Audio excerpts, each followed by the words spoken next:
Assalamualaikum warahmatullahi wabarakatuh.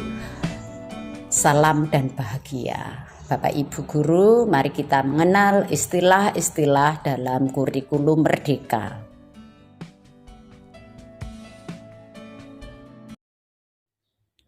Yang pertama adalah capaian pembelajaran yang sering disingkat dengan CP. Nah, Bapak Ibu Guru pahami kalau di kurikulum 2013 Bapak Ibu Guru mengenal KI dan KD. Di kurikulum Merdeka ini Bapak Ibu akan diperkenalkan dengan CP atau capaian pembelajaran. Apa itu capaian pembelajaran? Capaian pembelajaran adalah kumpulan kompetensi yang diharapkan siswa dapat menguasainya setelah mengikuti proses pembelajaran dalam fasenya. Jadi, kumpulan kompetensi sebenarnya sama dengan KD karena KD juga merupakan kumpulan dari kompetensi. Apa yang membedakan capaian pembelajaran dengan KD? Yang membedakan adalah kalau kompetensi dasar atau KD pada kurikulum 2013 diberikan sesuai dengan tingkatan kelas. Misal KD kelas 1, KD kelas 2, dan seterusnya. Sedangkan capaian pembelajaran diberikan kepada siswa sesuai dengan fasenya, yaitu fase pertumbuhan siswa kita. Ada beberapa fase yang sudah dibagi oleh pemerintah. Di sini ada fase fondasi, yaitu fase prasekolah, taman kanak-kanak Bapak Ibu. Selanjutnya adalah fase A, yaitu kelas 1 dan kelas 2 sekolah dasar atau madrasah ibtidaiyah. Fase B, yaitu kelas 3 dan kelas 4 sekolah dasar atau madrasah ibtidaiyah. Fase C adalah kelas 5 dan 6 sekolah dasar atau madrasah ibtidaiyah. Sedangkan fase D adalah kelas 7 sampai kelas 9 SMP atau MTS. Fase E adalah kelas 10 SMA, SMK atau MA. Yang terakhir adalah fase F, adalah kelas 11 sampai 12 SMA, SMK ataupun MA. Nah, jadi capaian pembelajaran yang diberikan pada siswa sesuai dengan fase, bukan tingkatan kelas. Ini perbedaan antara capaian pembelajaran dan KD yang ada pada kurikulum 2013. Pada prinsipnya, substansinya sama. KD adalah kumpulan kompetensi yang diberikan pada tingkatan kelas, sedangkan capaian pembelajaran adalah kumpulan kompetensi yang diberikan pada fase. Jadi, yang membedakan adalah per kelas dan fase. Nah, kalau di sini misal fase A. Fase A itu kelas 1 dan kelas 2. Jadi waktunya cukup panjang, lebih fleksibel, 2 tahun untuk fase A.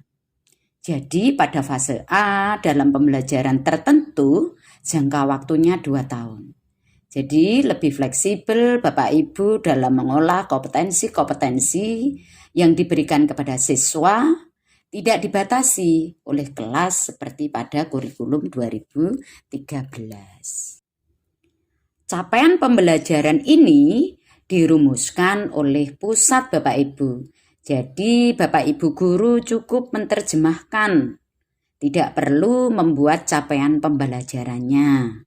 Bapak Ibu tinggal menerjemahkan ke dalam tujuan pembelajaran dan selanjutnya ke alur tujuan pembelajaran. Bapak Ibu, ini adalah contoh CP Bahasa Indonesia pada fase A. Pada CP Bahasa Indonesia ini terdiri dari beberapa elemen. Contoh elemen menyimak. Capaian pembelajarannya, peserta didik mampu bersikap menjadi pendengar yang penuh perhatian. Peserta didik menunjukkan minat pada tuturan yang didengar, serta mampu memahami pesan lesan dan informasi dari media audio, teks aural atau teks yang dibacakan atau didengar, instruksi lisan, dan percakapan yang berkaitan dengan tujuan berkomunikasi. Nah, capaian pembelajaran dalam bahasa Indonesia ini akan diberikan kepada siswa pada fase A, yaitu kelas 1 dan 2 sekolah dasar, waktunya 2 tahun Bapak Ibu. Berikutnya, yang kedua, Bapak Ibu akan dikenalkan dengan istilah alur tujuan pembelajaran atau disingkat dengan ATP. Kalau di K13, Bapak Ibu pasti mengenal dengan istilah silabus. Nah, dalam kurikulum Merdeka, Bapak Ibu akan mengenal alur tujuan pembelajaran atau ATP. Apa itu alur tujuan pembelajaran atau ATP? Alur tujuan pembelajaran adalah dokumen yang berisi tentang rangkaian kompetensi atau rangkaian tahapan-tahapan pembelajaran yang disusun secara sistematis, mulai dari fase awal sampai fase akhir, yang dapat dijadikan pedoman dan rujukan bagi guru dalam mempermudah terlaksananya kegiatan belajar mengajar. Jadi semacam dokumen seperti silabus Bapak Ibu. Jadi merupakan tahapan-tahapan pembelajaran. Bapak Ibu nanti kan merumuskan tujuan pembelajaran. Tujuan pembelajaran nanti akan diurutkan sesuai dengan tingkat kesulitannya. Dari yang mudah ke yang sulit. Dari yang sederhana ke yang kompleks. Itu alurnya. Sehingga sistematis di dalam proses pembelajaran maupun tujuan pembelajaran itu sendiri. Bapak Ibu, ini saya berikan contoh tentang alur tujuan pembelajaran. Di sini kita contohkan untuk capaian pembelajaran pada fase A, matematika Bapak Ibu. Di sini domainnya adalah bilangan. Capaian pembelajaran fase A di sini disebutkan bahwa pada akhir fase A, peserta didik dapat membaca, menuliskan, membandingkan, mengurutkan bilangan cacah sampai dengan 999 dan seterusnya. Nah, dari capaian pembelajaran tersebut, Bapak Ibu harus menganalisis.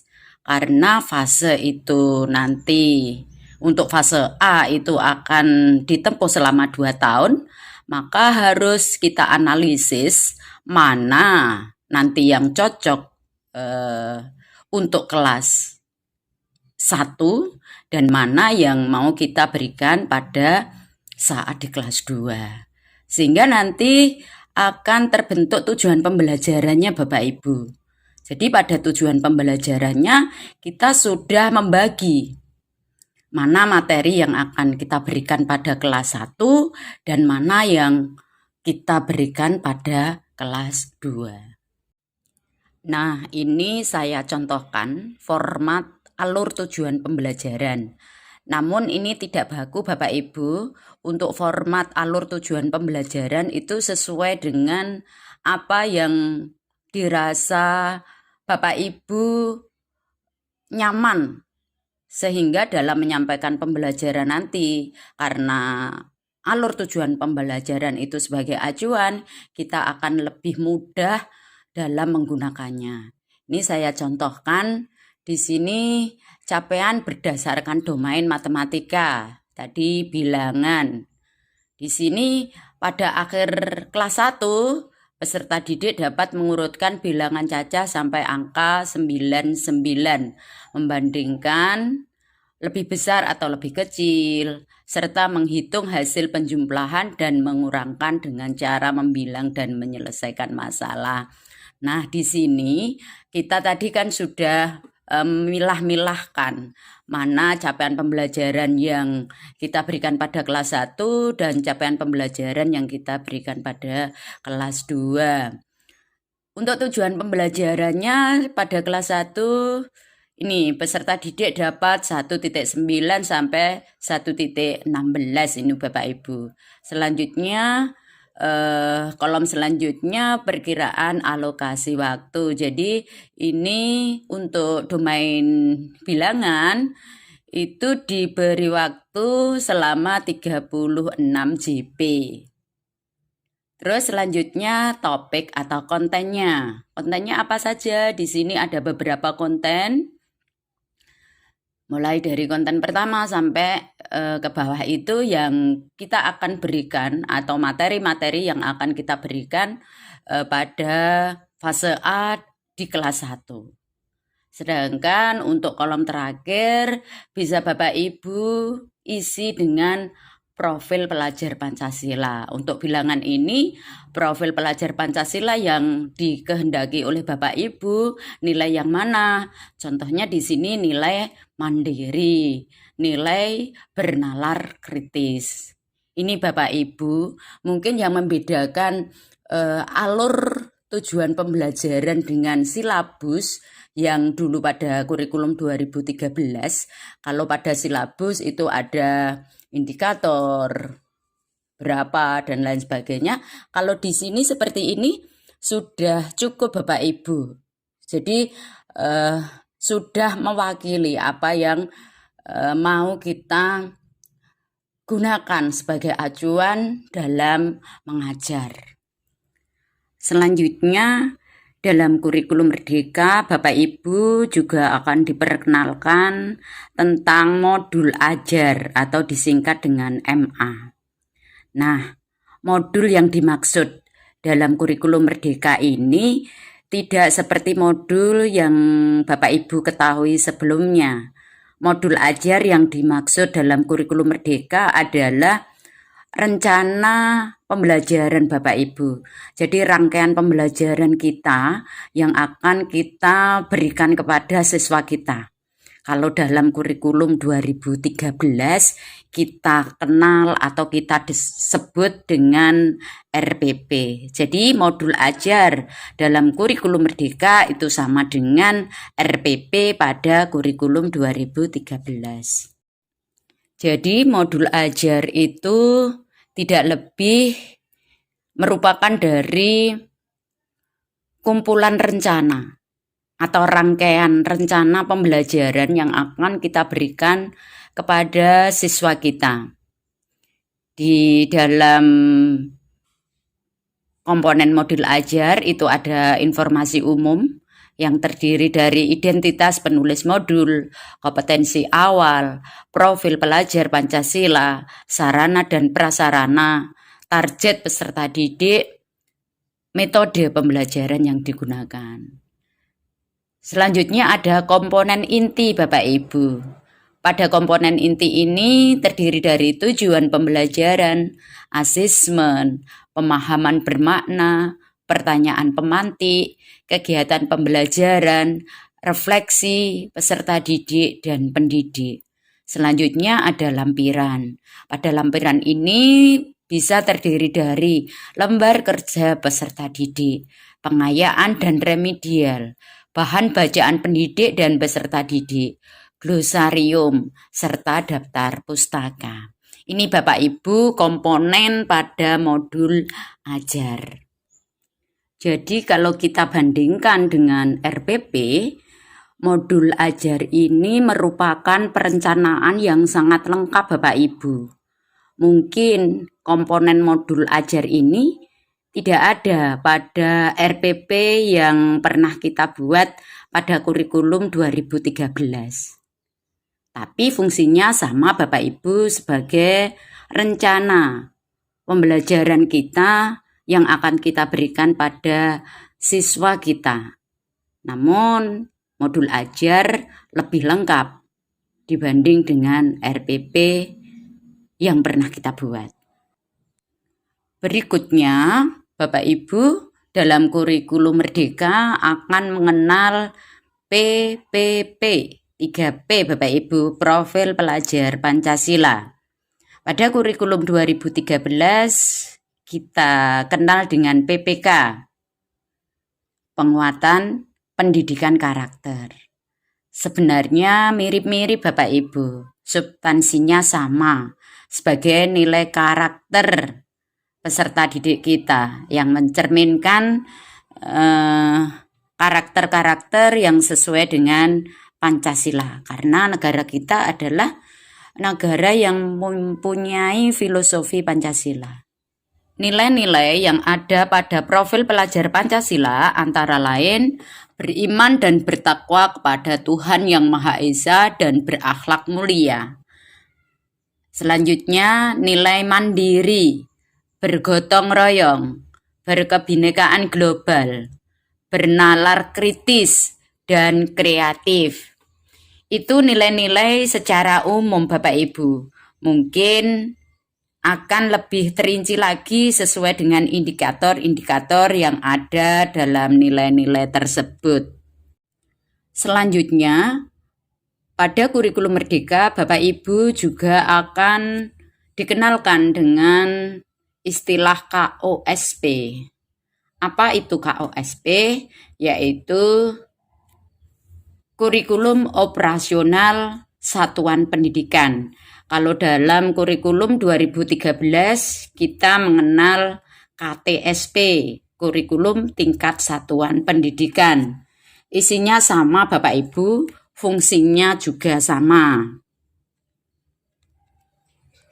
Selanjutnya, istilah yang perlu Bapak Ibu pahami pada kurikulum Merdeka adalah teaching at right level, yaitu mengajar sesuai dengan tingkatan kemampuan siswa. Ini mungkin yang menjadi khas pada kurikulum Merdeka Bapak Ibu. Kalau pada kurikulum 2013 kan Bapak Ibu memulai mengajar pedomannya adalah KD. Misal, pada materi matematika kelas 3, KD dimulai tentang pembagian. Mau tidak mau, Bapak Ibu mengajar, ya memulai dari pembagian. Tetapi, kalau pada kurikulum Merdeka, Bapak Ibu bisa mengajar sesuai dengan tingkat kemampuan atau pemahaman siswa pada awal pembelajaran.